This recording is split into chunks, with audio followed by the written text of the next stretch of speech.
Chapter 1. Locating Places on the Earth. Exploring Society, India and Beyond for Class 6th NCERT. Chapter 1. Locating Places on the Earth.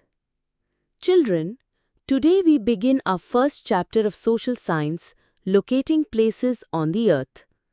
Imagine you're visiting a new city for the first time. You get down at the railway station and you need to find the nearest bank or museum. What would you do? You might ask a passerby, but more likely you would use a map. A map is like a guide that helps us understand where things are and how to reach them.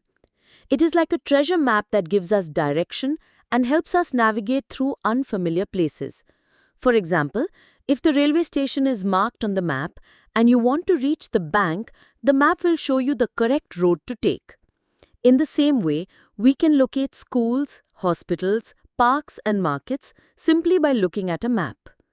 A map is a drawing that represents an area which could be as small as your school or village, as large as your district or state, or even as vast as the whole world.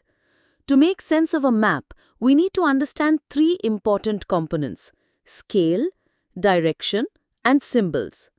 The scale of a map is the ratio between the distance on the map and the actual distance on the ground. For example, if 1 centimeter on a map represents 500 meters in real life, then by measuring 2 points on the map, we can calculate the actual distance between them. Think of the map of India. In the corner of the printed map, you will find a line showing that 2.5 centimeters equals 500 kilometers. This makes it possible for us to represent vast distances on a single sheet of paper. Next is direction. On a map, the top is usually marked as north. Then moving clockwise, we get east on the right, south at the bottom, and west on the left. These are the 4 cardinal directions. There are also intermediate directions like northeast, southeast, southwest, and northwest. Directions are very important because if you need to travel from your home to your school, you should know whether it lies to the north or south, east or west of your home. For example, if your school lies in the east and you are at home in the west, you must walk eastward to reach it. The third component is symbols. Since maps are small and cannot show real pictures of everything, we use specific symbols to represent important features. For instance, a small cross may represent a hospital, a red dot may show a city, blue lines may indicate rivers, and black lines may show roads. These symbols make maps simple and easy to read. In India, the Survey of India has fixed a standard set of map symbols so that everyone can understand them easily. You can even make your own map of your locality by drawing your home, your school, the park nearby, and then marking them with suitable symbols. Now, let us talk about the globe. Since the Earth is spherical, it is not possible to represent it accurately on a flat map. If you peel an orange and try to flatten the peel on a table, you will see that it tears at the edges. Similarly, the Earth cannot be flattened without distortion. This is why a globe, which is a small model of the Earth, is the best way to study the Earth. On a globe, we can clearly see continents, oceans, countries, and their relative positions. But even on a globe, how do we locate a particular place? For this, we use coordinates. Let me give you an example.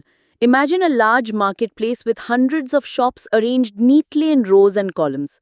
If you want to meet your friend at the stationery shop, you might say, "Meet me at the 5th shop in the 3rd row."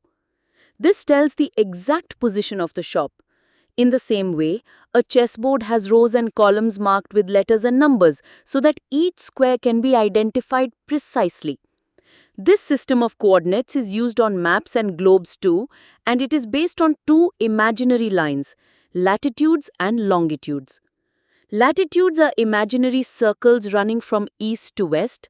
The largest of these is the equator, which divides the Earth into the northern hemisphere and the southern hemisphere. The equator is at 0-degree latitude. As we move northwards, we measure 90 degrees up to the North Pole, and as we move southwards, we measure 90 degrees down to the South Pole. Latitudes are closely related to climate. The regions near the equator are generally very hot and are called the torrid zone. As we move towards the poles, the climate becomes milder and then extremely cold near the poles. That is why countries like Singapore near the equator are hot and humid, while countries like Canada closer to the North Pole are cold for most of the year. Longitudes, on the other hand, are imaginary lines running from the North Pole to the South Pole. These are called meridians. The most important longitude is the prime meridian, which passes through Greenwich in London and is marked as 0 degrees. Longitudes are used not only to locate places but also to calculate time. Since the Earth rotates 360 degrees in 24 hours, it rotates 15 degrees every hour, which means that every 15 degrees of longitude represents a difference of 1 hour in local time.